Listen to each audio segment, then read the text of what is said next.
എല്ലാവർക്കും നമസ്കാരം. Welcome back to Niyans. വൈകുന്നേരങ്ങളിൽ ചായയുടെ കൂടെ കഴിക്കാൻ പപ്സ് പോലെ നല്ല മുരുമുരാന്നിരിക്കുന്ന മുട്ട കൊണ്ട് തയ്യാറാക്കിയ ഒരു സ്നാക്കിൻ്റെ റെസിപ്പിയാണ് ഇന്നത്തെ വീഡിയോയിലുള്ളത്. മുട്ടയും മൈദയൊക്കെ കൊണ്ട് ഈ ഒരു സ്നാക്ക് ഇതേപോലെ ഒന്ന് തയ്യാറാക്കി നോക്കൂ.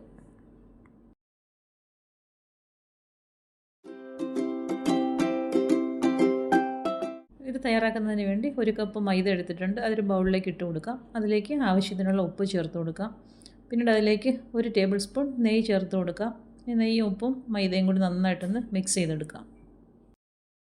നെയ്യും ഉപ്പും മൈദയുടെ എല്ലാ ഭാഗത്തും പിടിക്കത്തക്ക രീതിയിൽ കൈകൊണ്ട് നല്ലതുപോലെ ഒന്ന് ഇളക്കി കൊടുക്കാം. ഇങ്ങനെയൊന്ന് മിക്സ് ചെയ്ത് കൊടുത്തതിന് ശേഷം ഇതിലേക്ക് വെള്ളം ഒഴിച്ചു കൊടുത്ത് ചപ്പാത്തിക്കൊക്കെ കുഴയ്ക്കുന്ന ഒരു പരുവത്തിൽ ഇതിനെ ഒന്ന് കുഴച്ചെടുക്കാം. കുഴച്ചെടുത്ത മാവ് ഇനി ഒന്ന് റെസ്റ്റ് ചെയ്യാൻ വയ്ക്കാം. മൂടി വെച്ചിട്ട് നമുക്ക് മസാല തയ്യാറാക്കാം. മസാല തയ്യാറാക്കുന്നതിന് വേണ്ടി പാനിലേക്ക് വെളിച്ചെണ്ണ ഒഴിച്ചു കൊടുത്ത് ചൂടാക്കിയെടുക്കാം. അതിലേക്ക് ഒരു ടീസ്പൂൺ വലിയ ജീരകവും കറിവേപ്പിലയും 2 വറ്റൽമുളകും ഇട്ട് കൊടുത്ത് നന്നായിട്ടൊന്ന് മൂപ്പിച്ചെടുക്കാം. അത് മൂത്ത് വരുമ്പോൾ അതിലേക്ക് ഒരു വലിയ സവാള സ്ലൈസ് ചെയ്തത് ഇട്ട് കൊടുക്കാം. ചെറുതാണെങ്കിൽ 2 എണ്ണം ചേർത്ത് കൊടുത്തോളൂ. ഇത് അത്യാവശ്യം വലുതായിരുന്നു. അതിലേക്ക് ആവശ്യത്തിനുള്ള ഉപ്പും കൂടെ ചേർത്ത് കൊടുക്കാം. ഇനി നന്നായിട്ടൊന്ന് വാട്ടിയെടുക്കണം. ഇതിലേക്ക് മുളക് പൊടി ചേർക്കാതെയാണ് മസാല തയ്യാറാക്കി എടുക്കുന്നത്. അപ്പം സവാള ഒന്ന് വാടി വരുന്ന സമയത്ത് അത്യാവശ്യം വലുപ്പമുള്ള 2 പച്ചമുളക് ചെറുതായിട്ട് അരിഞ്ഞത് ഇതിലേക്ക് ചേർത്ത് കൊടുക്കാം. പച്ചമുളകും ചേർത്ത് കൊടുത്തതിന് ശേഷം വീണ്ടും നല്ലതുപോലെ ഒന്ന് വഴറ്റി കൊടുക്കാം. ഇനി ഫ്ലെയിം സിമ്മിലാക്കിയതിന് ശേഷം മൂടി വെച്ച് 2 മിനിറ്റ് ഒന്ന് വേവിച്ചെടുക്കാം. അപ്പോൾ ഉള്ളി അത്യാവശ്യം നന്നായിട്ട് വാടി വന്നിട്ടുണ്ട്. ഇനി നല്ലതുപോലെ ഒന്നുകൂടി ഒന്ന് മിക്സ് ചെയ്ത് കൊടുക്കാം. ഇനി ഇതിലേക്ക് ആവശ്യമായ മസാലകൾ ചേർത്ത് കൊടുക്കാം. ഇതേപോലെ ഒരു ടീസ്പൂൺ മല്ലിപ്പൊടി ചേർത്ത് കൊടുക്കുന്നുണ്ട്. അതേപോലെ ഒരു 1/4 ടീസ്പൂൺ മഞ്ഞൾപ്പൊടിയും ചേർത്ത് കൊടുത്ത് നന്നായിട്ടൊന്ന് ഇളക്കി കൊടുക്കാം. ചേർത്ത് കൊടുത്ത പൊടികളുടെയൊക്കെ പച്ചമണം മാറുന്നത് വരെ നല്ലതുപോലെ ഒന്ന് വഴറ്റി കൊടുക്കണം. അതിനുശേഷം അതിലേക്ക് തക്കാളി ചേർത്ത് കൊടുക്കാം. ഒരു വലിയ തക്കാളിയാണ് എടുത്തിരിക്കുന്നത്. അത് ഇതേപോലെ ഇതിലേക്ക് ഇട്ട് കൊടുത്ത് നന്നായിട്ടൊന്ന് മിക്സ് ചെയ്ത് കൊടുക്കാം. ഇനി ഇതിലേക്ക് ചേർത്ത് കൊടുക്കേണ്ടത് 1/2 കപ്പ് ചൂടുവെള്ളമാണ്. വെള്ളവും കൂടെ ചേർത്ത് കൊടുത്ത് നല്ലതുപോലെ ഒന്ന് മിക്സ് ചെയ്ത് കൊടുത്തതിന് ശേഷം വീണ്ടും മൂടി വെച്ച് ഫ്ലെയിം മീഡിയത്തിൽ ഇട്ട് കൊടുത്ത് എല്ലാം കൂടി നന്നായിട്ടൊന്ന് വേവിച്ചെടുക്കാം. ഇപ്പോൾ ഇതിലേക്ക് ചേർത്ത് കൊടുത്ത തക്കാളിയൊക്കെ നല്ലതുപോലെ ഒന്ന് വെന്ത് കിട്ടിയിട്ടുണ്ട്. അപ്പോൾ സവാളയും തക്കാളിയെല്ലാം നല്ല സോഫ്റ്റായിട്ട് വെന്ത് വന്നിട്ടുണ്ട്. ഇത്രയും മതിയാകും. അപ്പോൾ മസാല റെഡിയായി കഴിഞ്ഞു. ഇനി ഇതിലേക്ക് കുറച്ച് മല്ലിയില ചെറുതായിട്ട് അരിഞ്ഞതും കൂടി ചേർത്ത് കൊടുക്കാം. ചേർത്ത് കൊടുത്തതിന് ശേഷം നല്ലതുപോലെ ഒന്നുകൂടി മിക്സ് ചെയ്ത് കൊടുത്തതിന് ശേഷം അടുപ്പിൽ നിന്നും മാറ്റാം. നമ്മുടെ ഫില്ലിങ്ങിനുള്ള മസാല റെഡിയായി കഴിഞ്ഞു. ഇനി ഇത് അടുപ്പിൽ നിന്നും മാറ്റാം. ഇനി ഒരു 3 കോഴിമുട്ട പുഴുങ്ങി വെച്ചിട്ടുണ്ട്. അതിനെ ഇതേപോലെ 2ആയിട്ടൊന്ന് മുറിച്ചെടുക്കാം. ഇത് ചെറിയ മുട്ടയായിരുന്നു, അതുകൊണ്ടാണ് 2ആയിട്ട് കട്ട് ചെയ്തത്. വലുതാണെങ്കിൽ 4ആയിട്ട് കട്ട് ചെയ്തെടുക്കാം. അപ്പോൾ ഈ ഒരു രീതിയിൽ മുട്ടയും കട്ട് ചെയ്ത് മാറ്റി വയ്ക്കാം. ഇനി കുഴച്ച് വെച്ചിരിക്കുന്ന മാവ് കൗണ്ടർ ടോപ്പിലേക്ക് വെച്ച് കൊടുക്കാം. വെച്ച് കൊടുത്തതിന് ശേഷം ഒരു 2-3 മിനിറ്റോളം ഈ മാവ് നന്നായിട്ട് ഇതേപോലെ ഒന്ന് കുഴച്ചെടുക്കണം. ഈ ഒരു രീതിയിൽ നമ്മൾ നന്നായിട്ടിങ്ങനെ മാവ് റെഡിയാക്കി എടുത്താലേ നമ്മൾ തയ്യാറാക്കുന്ന സ്നാക്ക് നല്ലപോലെ മുരുമുരാന്ന് കിട്ടുകയുള്ളൂ. അതിന് വേണ്ടിയാണ് ഇങ്ങനെ മാവിട്ട് കുഴച്ചെടുക്കുന്നത്. ഞാനിതിപ്പോൾ ഏകദേശം 3 മിനിറ്റോളം കൗണ്ടർ ടോപ്പിലിട്ട് നന്നായിട്ട് മയപ്പെടുത്തി എടുത്തിട്ടുണ്ട്. ഇനി ഇത് കുറച്ച് പൊടിമാവ് ഇട്ട് കൊടുത്തതിന് ശേഷം നന്നായിട്ട് ഇതിനെ ഒന്ന് പരത്തി വലുതാക്കി എടുക്കുക. എത്രത്തോളം കനം കുറച്ച് പരത്തിയെടുക്കാമോ അത്രത്തോളം കനം കുറച്ച് വേണം ഇത് പരത്തിയെടുക്കാൻ. ഞാൻ ഇത് ഈ ഒരു വലിപ്പത്തിൽ നന്നായിട്ട് പരത്തിയെടുത്തിട്ടുണ്ട്. ഇനി ഇതിലേക്ക് കുറച്ച് ഓയിലൊന്ന് ബ്രഷ് ചെയ്ത് കൊടുക്കണം. നന്നായിട്ട് ഓയിൽ എല്ലാ ഭാഗത്തും ബ്രഷ് ചെയ്ത് കൊടുത്തതിന് ശേഷം കുറച്ചുകൂടി പൊടിമാവ് ഇതിലേക്ക് ഇട്ട് കൊടുക്കാം.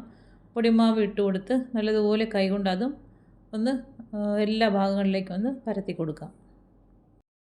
ഈ ഒരു രീതിയിൽ പൊടിമാവ് എല്ലാ ഭാഗത്തും ആക്കിയതിന് ശേഷം ഇതേപോലെ 2ആയിട്ട് ഇതിനെ ഒന്ന് മടക്കിയെടുക്കാം.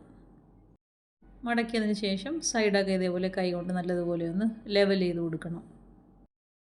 ഇനി വീണ്ടും ഇതിനെ ഇതേപോലെ ഒന്ന് പരത്തിയെടുക്കണം. എന്ന് വെച്ചാൽ 4 സൈഡിൽ നിന്ന് നന്നായിട്ട് പരത്തി വലിച്ച് നീട്ടിയെടുക്കണം. അതും ഈ പറഞ്ഞതുപോലെ നന്നായിട്ട് കനം കുറച്ച് എത്രത്തോളം പരത്താമോ അത്രത്തോളം പരത്തിയെടുക്കണം. അത് നമുക്ക് കട്ട് ചെയ്തെടുക്കാനുള്ളതാണ്. ഇതേപോലെ ഞാൻ നന്നായിട്ട് കനം കുറച്ച് പരത്തിയെടുത്തിട്ടുണ്ട്. ഇനി ഇതിനെ ഈ ഒരു രീതിയിൽ മുറിച്ചെടുക്കാം. ഇതുപോലെ മുറിച്ചതിന് ശേഷം ഓരോന്ന് നമുക്ക് കൗണ്ടർ ടോപ്പിൽ നിന്ന് മാറ്റി കൊടുക്കാം. ഇനി ഇതിൻ്റെ ഒരു പീസ് എടുത്ത് വെച്ച് നന്നായിട്ട് വീണ്ടും നേരത്തെ പരത്തിയതുപോലെ നന്നായിട്ട് ഒട്ടും കനമില്ലാതെ ഇതിനെ ഒന്ന് പരത്തിയെടുക്കാം. റെക്റ്റാങ്കിൾ ഷേപ്പിൽ എത്രത്തോളം നീട്ടി പരത്താമോ അത്രത്തോളം നീട്ടി പരത്തിയെടുക്കണം. പരത്തിയെടുത്തതിന് ശേഷം ഇനി നമുക്കതിലേക്ക് മസാല വെച്ച് കൊടുക്കാനാണ്. ഞാനിപ്പോൾ ഇത് ഒരു പീസ് എടുത്ത് ഈ ഒരു രീതിയിൽ നന്നായിട്ട് പരത്തിയെടുത്തിട്ടുണ്ട്. ഇനി ഇത് അതിലേക്ക് ആദ്യം തയ്യാറാക്കി വെച്ചിരിക്കുന്ന മസാല വെച്ച് കൊടുക്കാം. മസാലയുടെ പുറത്തായിട്ട് മുട്ടയുടെ പകുതി വെച്ച് കൊടുത്തതിന് ശേഷം ഇതേപോലെ ഒന്ന് ഫോൾഡ് ചെയ്ത് കൊടുക്കാം. മസാല ഇതുപോലെ വെച്ച് കൊടുത്തതിന് ശേഷം 2 സൈഡിൽ നിന്നും ഇതേപോലെ നടുവിലാക്കി ഒന്ന് ഫോൾഡ് ചെയ്ത് കൊടുക്കാം. പിന്നീട് മസാല വെച്ച് കൊടുത്ത ബാക്കി ഭാഗം ഇതേപോലെ ഒന്ന് പ്രസ് ചെയ്ത് കൊടുക്കണം, മസാല പുറത്ത് പോകാതിരിക്കാൻ. ഈ ഭാഗം നേരെ മുകളിലായിട്ട് വെച്ച് ഒന്ന് സീൽ ചെയ്ത് കൊടുക്കണം. ബാക്കിയുള്ള ഭാഗം അടിവശത്തായിട്ട് വെച്ചും സീൽ ചെയ്ത് കൊടുക്കാം. അപ്പോൾ സ്നാക്ക് ഇങ്ങനെയാണ് തയ്യാറാക്കിയെടുക്കേണ്ടത്.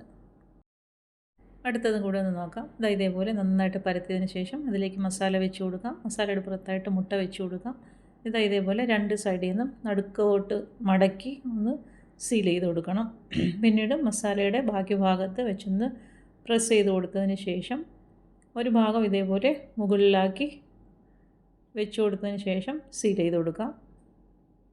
ബാക്കിയുള്ള ഭാഗം തിരിച്ച് അതിൻ്റെ ബാക്ക് സൈഡിലാക്കി വെച്ച് കൊടുത്തതിന് ശേഷം അതും പ്രസ് ചെയ്ത് കൊടുക്കാം. അപ്പോൾ സ്നാക്ക് ഇങ്ങനെ എല്ലാം തയ്യാറാക്കിയെടുക്കാം.